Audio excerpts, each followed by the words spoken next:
Alpha here, and welcome to the ABT Bloom series. This is the ninth episode, and I'm very happy to be your host. Tonight's topic is self-discovery, and it is the last episode of this season. It has been a great experience. I'm grateful to Allah and to my anonymous sponsors. I say thank you. Regarding personal growth, we need to have a deeper understanding of ourselves. Saying that one is very easy, but doing it in terms of transforming yourself is a difficult thing to pull off. Now, being aware of our thoughts and emotions are critical because we come closer to our beliefs and desire. That's a beautiful concept to have within. Just like careers, choices. When we know what we value and as well as what we want, we can make the best decisions from the greatest strength perspective. The process of self-discovery, which we're going to talk about tonight, me and the guest speaker and the host, as a host,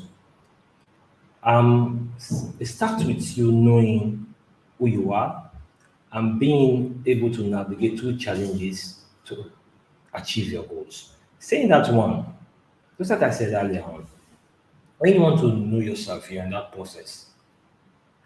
Challenges will come. Sometimes we give up. Sometimes we remain stuck in our comfort zone. Is that a life we want as human beings? You be the judge. Trust me, it is not an easy process because every human being wants to be successful, don't we? The journeys are not the same when I'm talking about self-discovery. But there are similarities when it has to do with knowing your major purpose. That's the challenge. People will say it, you might read books, you might watch motivational videos of successful entrepreneurs, but changing the narrative to suit yourself is very, very difficult. For example, how many of us can answer the question, who are you? We jump so easily by saying, this is my name, this is what I'm good at. But can you talk about the subconscious mind, the things that involve? Can you relate it to the conscious mind, on the things that you can pull off? So self-discovery is an ongoing process. It will only end when you are dead. For some people, it is easy because they know themselves very well and their career pathway, whilst others struggle to define themselves and to live a purposeful life. That's why our coaching program at ABT Coaching have helped so many clients to discover themselves by becoming present. Trust me, we all need coaching to unlock our true potential and live a purposeful life. We'll be right back.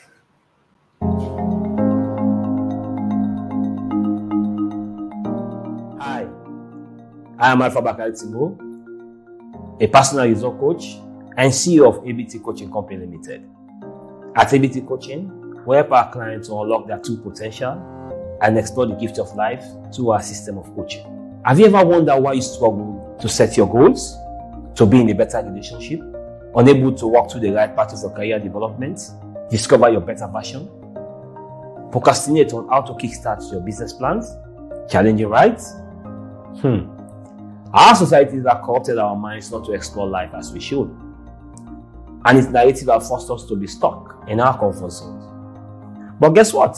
We have all the powers within us to walk the path that we want and stretch ourselves to be successful. If you feel life is all about staying in your comfort zone, then our coaching programs are not for you. But if you feel there is more to life and it's a must for life exploration, get in touch and prove to us that you're a great fit for our coaching programs. Cheers and see you on the other side. God bless.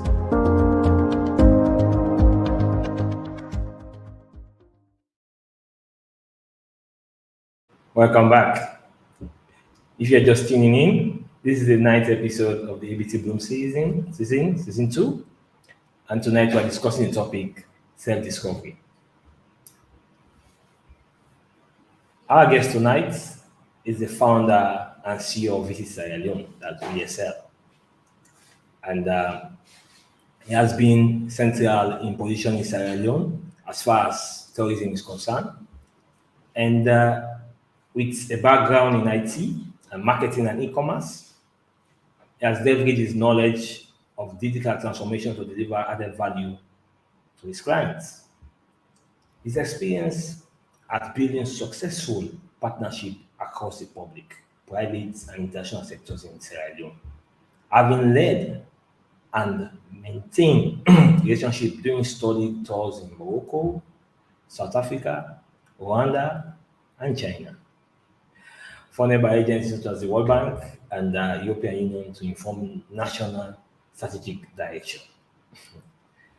To the real estate arm of his business, that VSL Property, he advises clients across multiple jurisdictions on real estate investment in Sierra Leone, with a focus on high quality assets in location with strong prospects for long-term growth. It brings know-how and innovative approach, which is very key in this part of the world, as well as strong relationship built on trust and confidence and essential understanding of local cultural differences of Sierra Leone complex and exciting entrepreneurial environment. His track record and extensive network within Sierra Leone's business environment make him an ideal local partner for international investors interested in exploring Sierra Leone's business landscape and unlocking new opportunities. Ladies and gentlemen, let's welcome Bimbola Carrol. Welcome, Bimbola. It's a pleasure Yep. to be here. Wonderful. Quick reminder before we dive deep into this conversation, this is a live discussion. Should we lose internet connectivity or electricity, please don't leave, as we'll be right back. I invite you to engage with each other in the comment section and ask questions.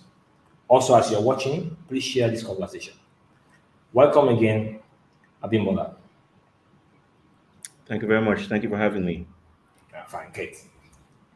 Um, Abimbola, life itself is a beautiful gift to explore, and but many people are still struggling to know themselves and make the most out of it. I can tell you in this part of the world, through ABT coaching techniques and our programs, people really don't know themselves. They are stuck in the narrative. And what are these narratives? We're talking about you going to school. When you're done with schooling, you you try to find a job and settle down with your partner if you are lucky to find one, and raise up a family, and then you stay in that work until you retire. It's not a bad thing if you're talking about the industrial age. But now we are living in the information age. Things are little bit complicated. So, what are the key highlights of your self-discovery? Good evening, Alpha, and listeners. First of all, let me thank you for the opportunity to be on your show. I was quite humbled by the invitation, and there was no way I could turn it down. The topic is a little bit out of my comfort zone, as we've discussed, but I'll give it my best shot. And I welcome it actually because it makes a change from the usual discussions that I've usually been involved in.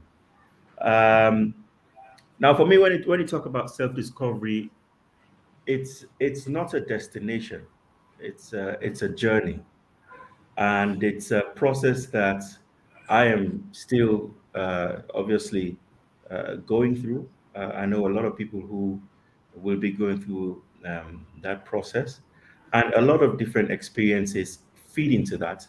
that makes you understand the sort of person that you are. You know, on my journey, it's a journey that has adversity.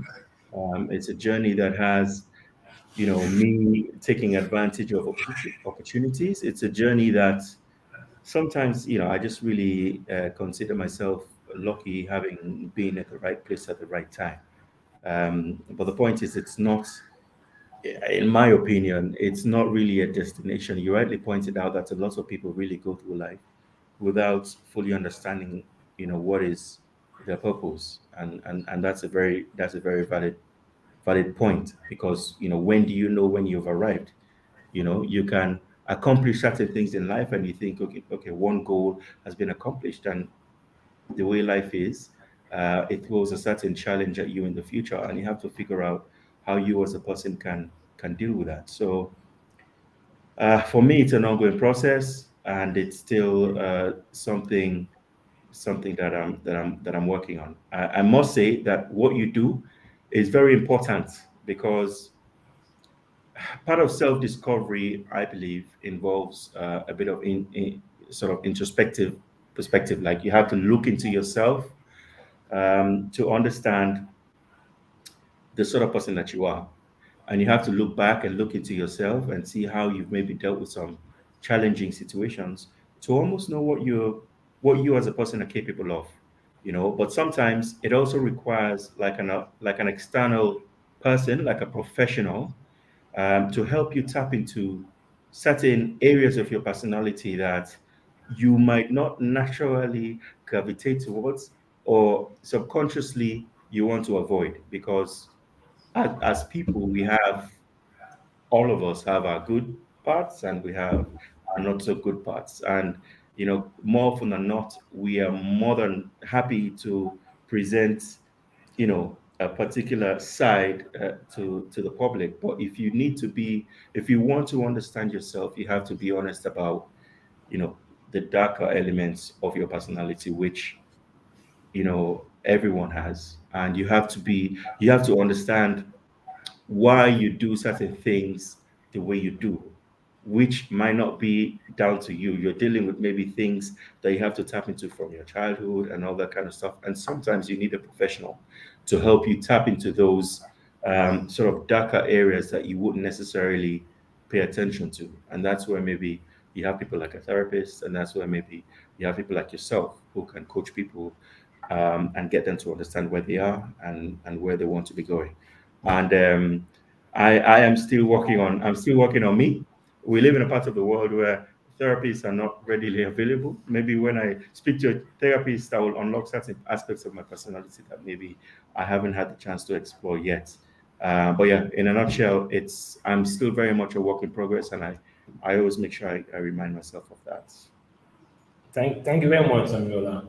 When you just said you're a work in progress, uh, the young generation out there will look at you and like said, is he really a work in progress?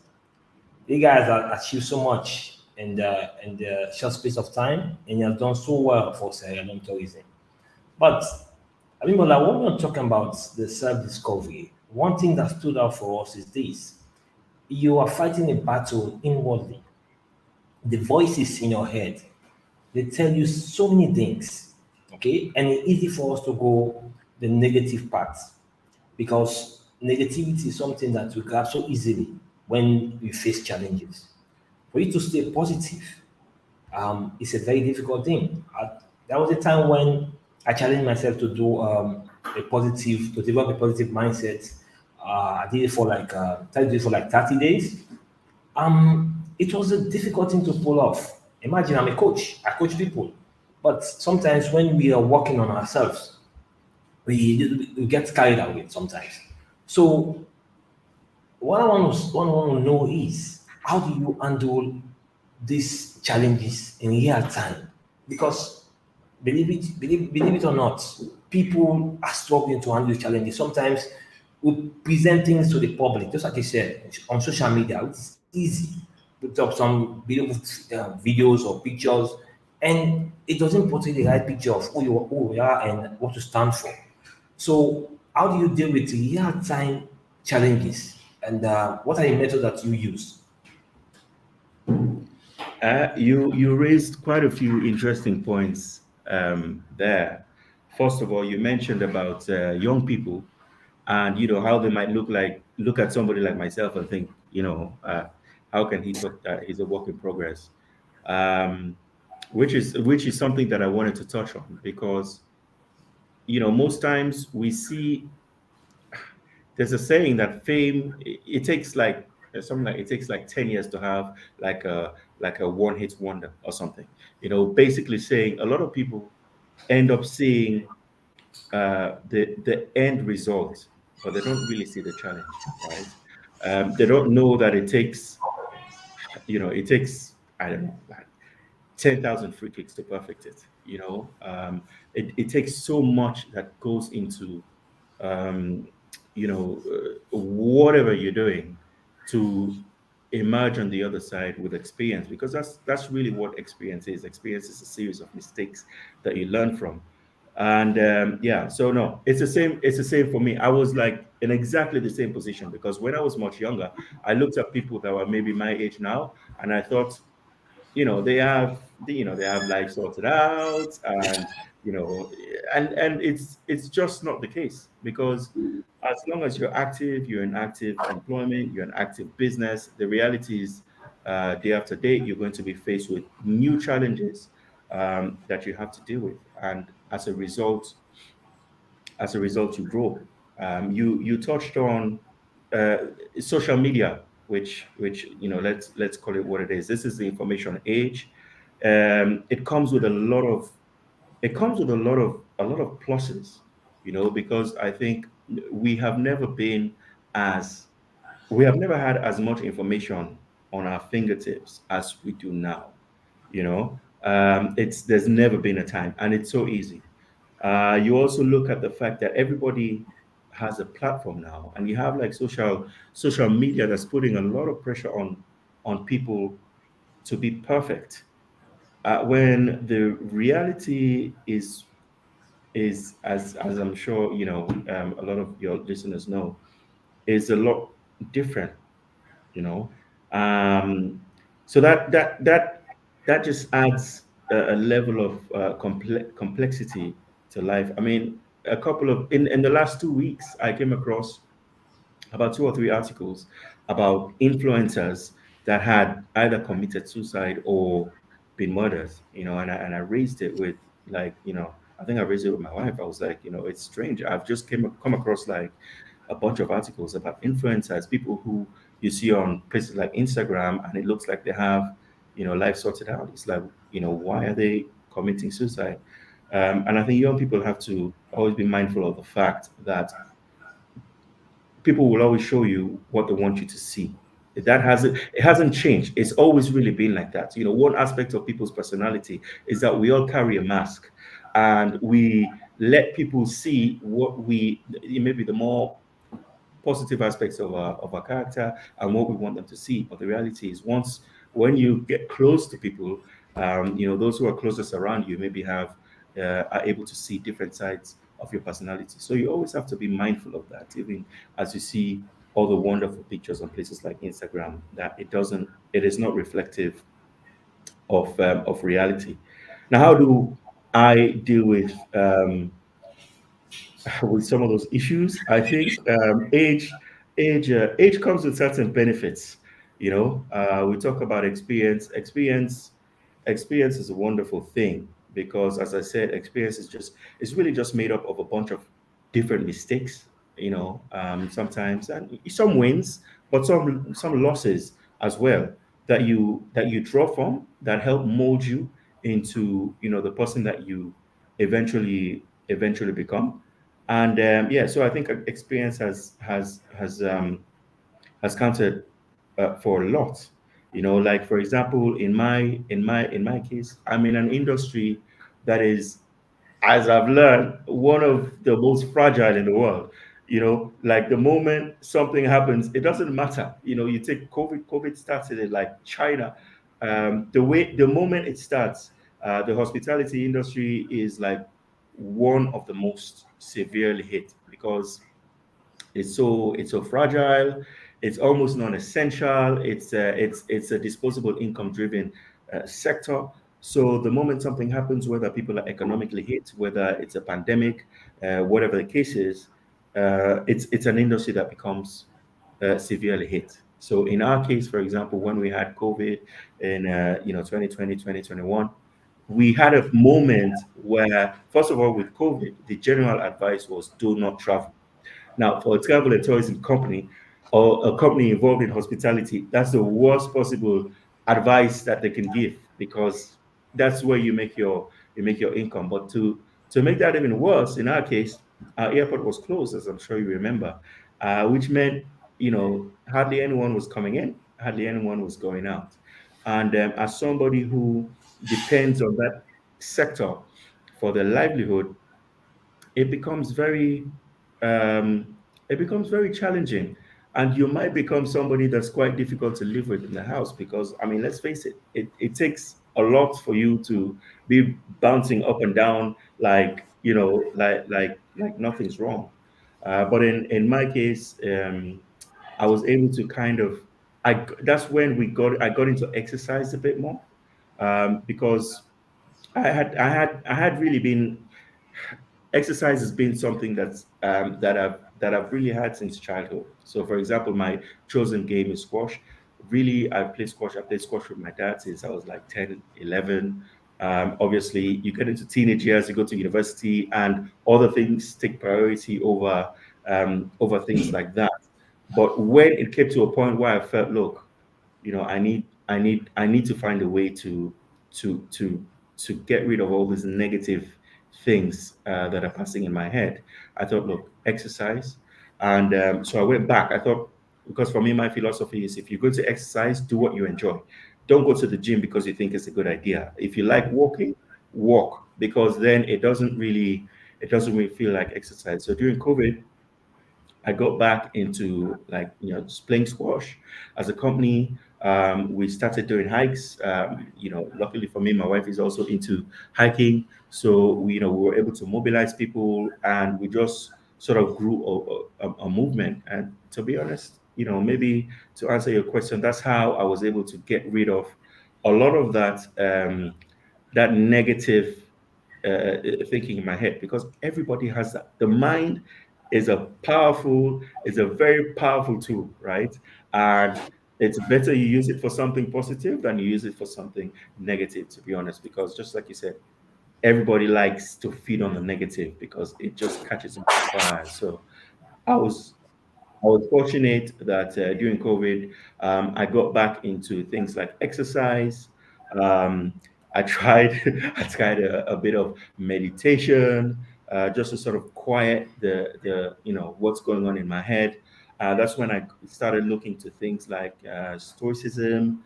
I tried journaling, but to be honest, I haven't really been able to keep up with it. But a lot of people recommend it, and I can see the benefits of it. But if I'm being honest, everyone's different, and I just personally, I haven't been able to maintain as yet, like a constant streak. So that's just some of the things that I've used to sort of to deal with the adversity that has maybe come my way in business.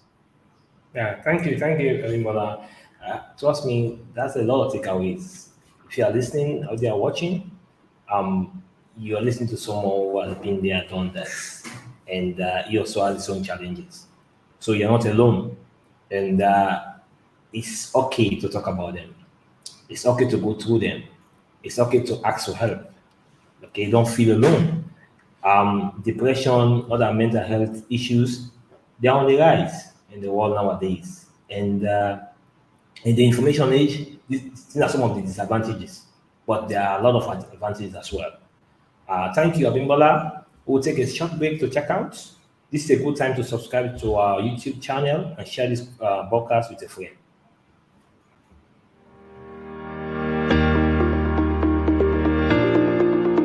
Do you believe in yourself? As humans, we need to have self-belief to explore life. Having a mindset will help us to set the pace for success. Trust me, You can do whatever you put your mind to if you believe. Guess what? Our coaching programs have helped so many people to master the art of self-belief and take the necessary actions to be successful. So, if you lack self-belief, get in touch and experience our wonderful ABT coaching techniques. Cheers and have a wonderful new week.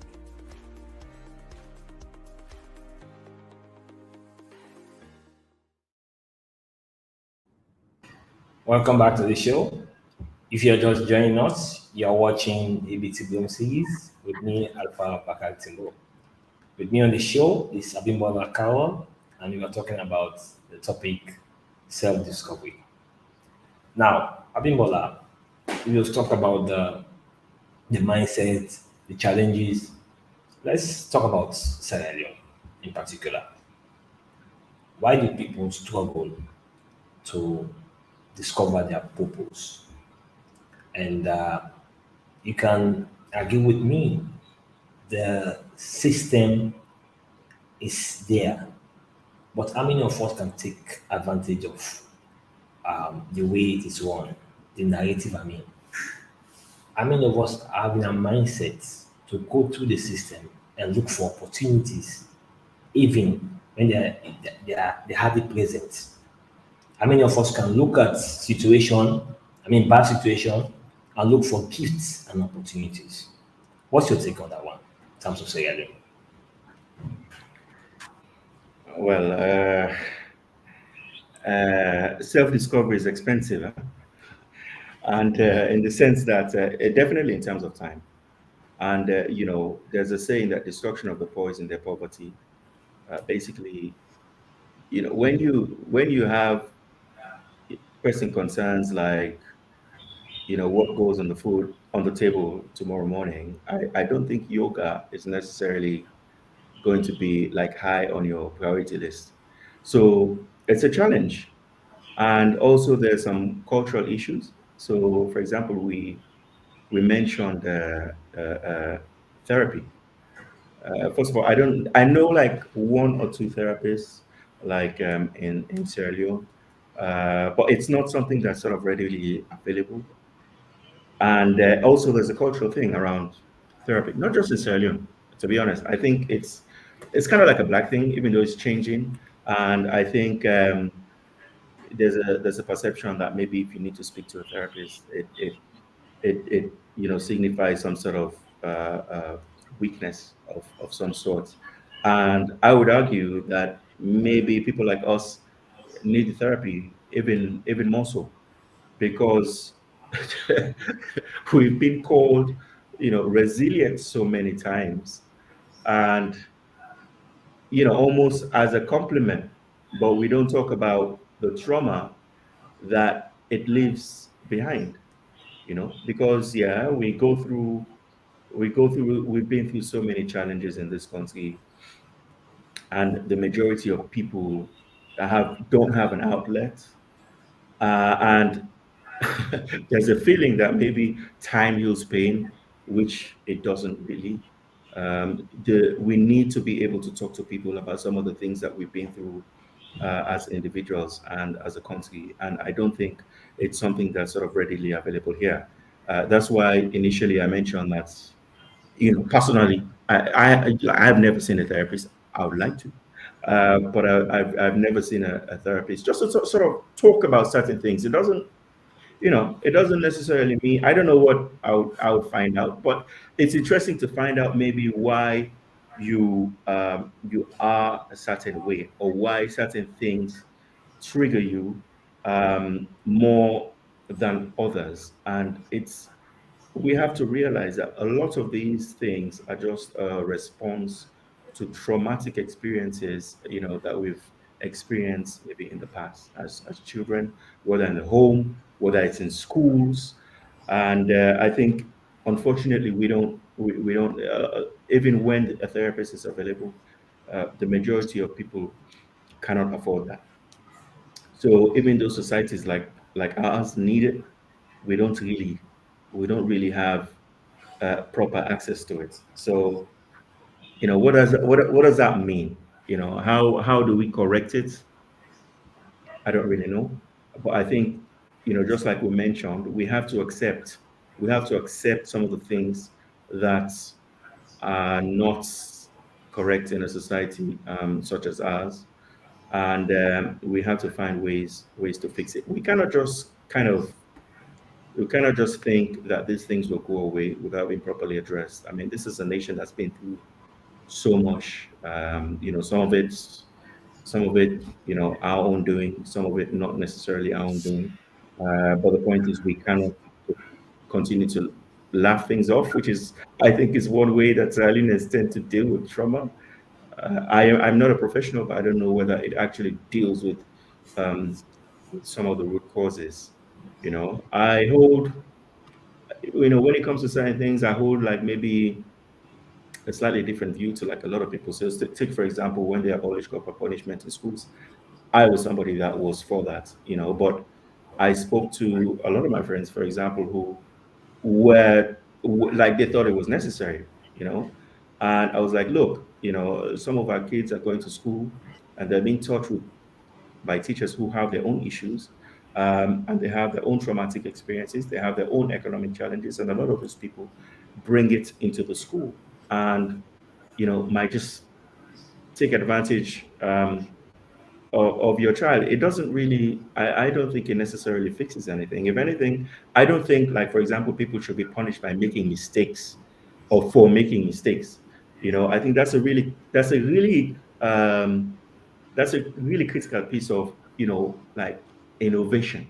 You have to make mistakes. Otherwise, how do you learn?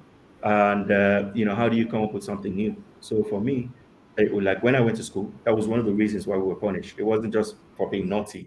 I remember when I was in primary school, and every Friday, I think we had like hot mental, and you would dread it.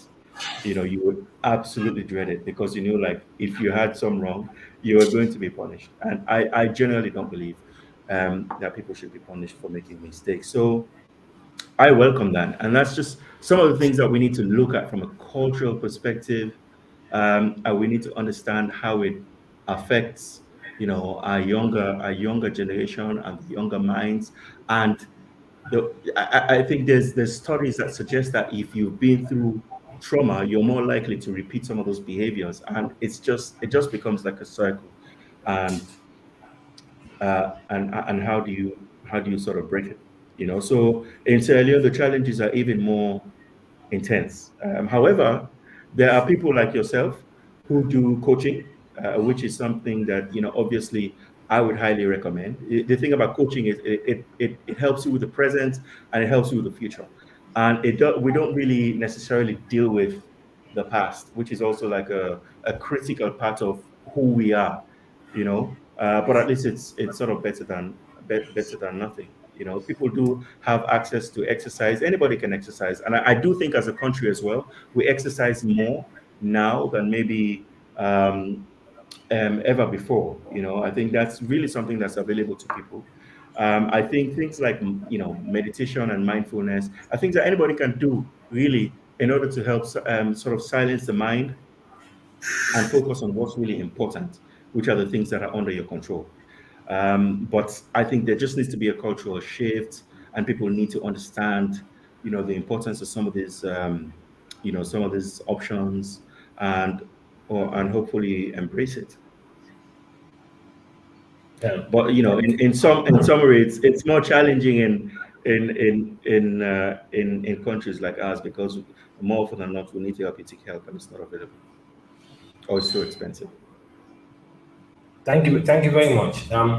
When you mentioned therapy and coaching, um, I tend to just like I was just shaking my head because people don't know the importance of these things. You know, for coaching, I will stress the fact that we all need it in our lives. For me, when I'm coaching others, I also work with a coach that coach me. It's in every year because I need to stay present. I need to stay ahead Even of situations. even therapists have therapists. Yes, exactly. And these are some things that we don't look at. If we want to like change the narrative in Sierra Leone, okay, as a country, I think we need those, not because I'm a coach, it's the way to go. I'll tell you this, Abimbola.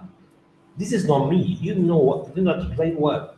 I have transformed in different ways. And sometimes I look at myself and like, wow, this is a lot. And I'm still here doing what I'm doing what I love. And one thing that don't allow us to like move past what we're doing as individuals, especially in Sierra Leone, it's about dealing with rejection. Being coached has helped me to like stay ahead and look at the situations as they come, especially the bad ones. When something bad happens, I don't go around and just like fly up and say, "Oh, this is bad and this has to do with someone else." I look inwardly, okay, and try to like look for the opportunity. There are always opportunities and gifts in bad situations, okay, but we don't look at those. Don't look at it that way. So what I'm saying is, Bimbola, let's say someone out there, who's a young guy or a young lady, trying to like find their purpose, trying so hard to stay ahead of their game, trying to like seek employment somewhere, and probably they are confused. What sort of advice can you give to them? Well, find a mentor. Find somebody that has done what you're trying to do. Um, Somebody like yourself can help them along that journey. Have a support system. Be honest with yourself. If you're in business and the numbers are not making sense, then the numbers are not making sense. Um, but you also have to sort of believe in yourself and just keep going and stay focused. Like basically, I started in, I don't know, 90, what was it now, 2004ish. I don't even like to think about how long it's been, and I've primarily been focused on VSL, and it's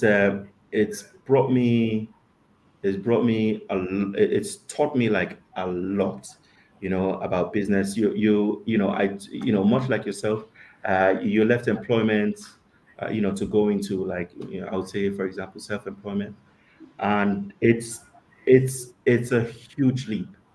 It's a huge leap, and you have to believe in yourself, because things are going to go wrong, especially like when you're just starting.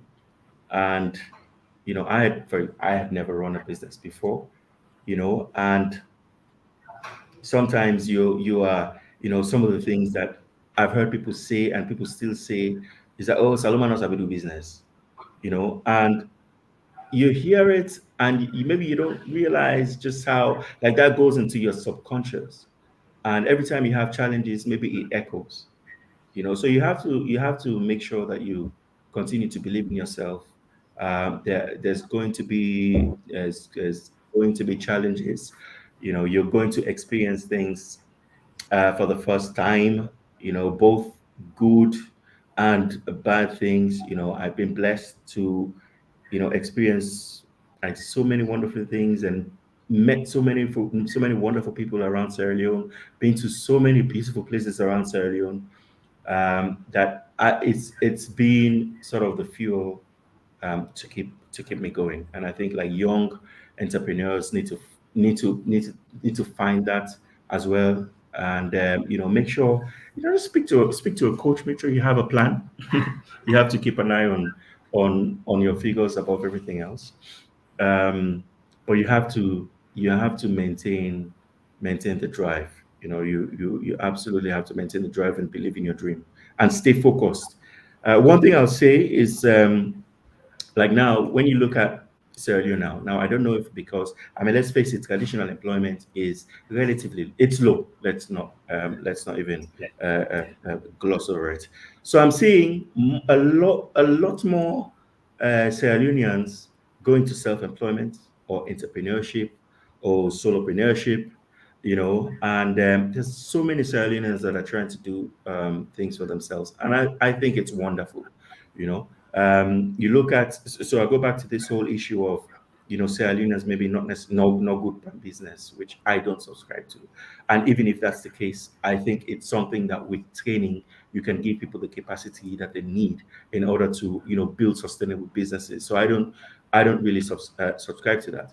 But you look at maybe our parents' generation, and going into business was sort of like a retirement plan. So it was something, they're retiring, maybe they have a small shop, underneath the house. That for a lot of, and not everyone, but a lot more, sort of maybe went into business at the tail end of their career. Now I think it's different. I think there's a lot more Sierra Leoneans that are trying to, and there's some young people doing some fantastic stuff. And sometimes I look at them and I almost feel sorry for them, because I think I wonder to myself whether Sierra Leone is even in a place to be able to embrace and fully capitalize on some of the ideas that the younger generation are putting forward. But I think it's a positive thing. I remember having a discussion with my friends where they highlight the fact that maybe one of the reasons why, uh, say maybe for example, Lebanese or Indian businessmen tend to be a little bit more successful is because they introduce their children to the business from a very young age. So you're able to, that sustainability is there. By the time, I mean, some of them, I mean, now they go to university, but some of them don't even necessarily start going into the business from a very young age, and they become very knowledgeable about the business. So by the time like they're well into the 30s, like they're like well ahead. And I don't think we necessarily had that, but I'm hoping that now, because a lot more younger generations of Ghanaians are realizing the power of entrepreneurship, that will start to happen. Like we will start to have conversations about business and entrepreneurship with our kids from a very young age, so that they understand that it's a viable, especially now. It's never been as easy for people to be able to bring their ideas to life, especially technology startups than now. I think it's easier than ever. It's easier than ever to start a business with nothing, because every social media platform that you have is an opportunity to make money. You can create content. It really doesn't cost that much to create content. And anyway, that's another conversation. But yeah, I think it's something that people, a younger generation, can really step up and take advantage of, and just embrace the challenge and just embrace the journey. It's going to be an up or down journey, but that's life. Thank you very much, Bimbola. And when we are on this journey, just like he said, there may be not maybe there'll be bumpy roads, crazy ones that you hardly see a destination. But hey, that's life. Thank you very much again, Bimbola. I appreciate your insights on the topic. Self-discovery will help you to discover your better version. That's so beautiful. You will be present at all times to do what you love. Now let's head to the question and comment section. Bimbola, this is for you. This is from Arun. Do you have anything to say about that one? This question? Yeah. About the African setting and Sierra Leone parents mostly dictates how we live our lives. I think that's valid. What advice do you have for the parents? Well, I think we'll touch about that. I do think I think it's changing. It's not as bad as maybe, because I know, for example, I know people who their parents had dictated exactly what they wanted them to do. Yeah, you're going to be a doctor, you're going to be a lawyer, and they didn't really have much choice in the matter. But I think it's changing, and everything is a process. It's Change doesn't happen overnight. In fact, some changes that happen overnight are just purely not sustainable. So I think it's really changing. I think attitudes are changing again because of the information age. I think a lot more parents are realizing that there's many options and many ways to career success. So, for example, you have, like, maybe in generations before us, or even before that, the arts were not seen as a of football, sports, But now, they're signing your child for $30 million, which when you go to like before you didn't even have football academies. Now you have football academies. Parents take their kids to football because they know like there's so many opportunities that are open to the younger generation now, and I think they're just really I think parents, not everyone, but I think more parents are open to their children finding their own way in life. Yeah, and I'm sure that it will continue to change. Like for example, I have my son. I have one of my sons says to me he wants to be a YouTuber, and I'm like, you know, do you even know what that means in his head? He's probably thinking that just means he'll be in front of like computers all day, And now I am. I'll say to him if I think he's been on the games too much, I'll be like, it's time you go and do something else. But if he gets to a certain age and he starts winning, because there are gaming competitions that he can win millions, and if that's what makes the man happy, and he's very good at it, because it's very good for people to pursue what they're very good at and what they're happy doing, then it's his life. It's not something that maybe in my time was it wasn't something it didn't even exist. But we're living in a completely different time, and I think parents just need to learn to embrace that.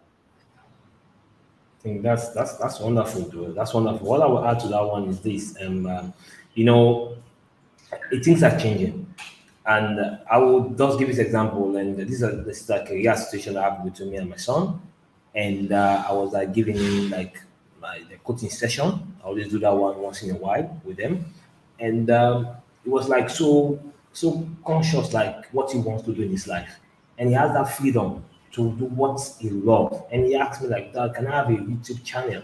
I was like, "Hmm." But again, we are still talking about that one. We'll get to that point. I told him like, okay, if you do X, Y, and Z, you get this. So we are on that path. So I mean, it's changing, and that's the beautiful part of we experiencing the information age. And there's another question again, Bimbola. I think Yeah, we have dealt with that one, right? I think it's a similar question. Yeah. Yeah, yeah. So you're talking about the coaching services.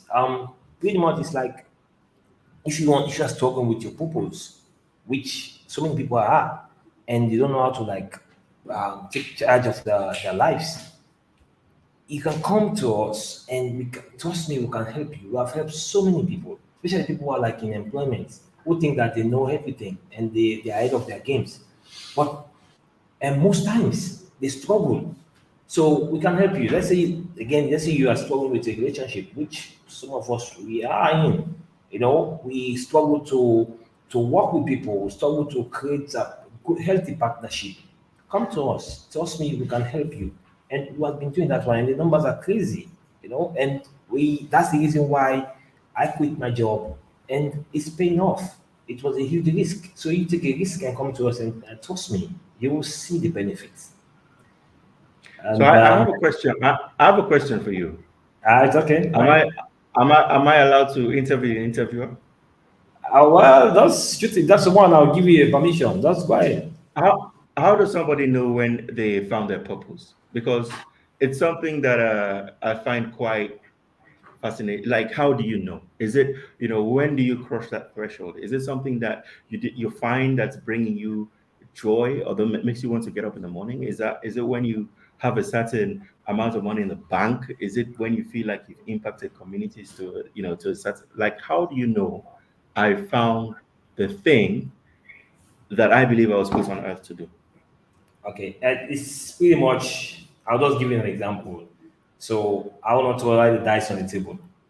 So it goes like this. Let's say, for example, I use myself as an example. I was like, I've been a human resource professional for over 14 good years. I work at one particular establishment, and I thought that was my purpose, and I thought I love the aspect of human resource management. Guess what? When I travel to China, everything changes. I experienced a lot of transformation, and I discovered that coaching. What's my purpose? And it's my purpose because I was doing it not because of the money. I was doing it because it gave me peace of mind and I can talk about it freely. I can sleep with it, wake up with it, and be at the present moment with it. So it's something that you have to like search yourself, something that you have to live with, something that you might not necessarily please others, but it's about you. So you have to stay ahead of the game, being present. It's a difficult thing to pull off Bimbola.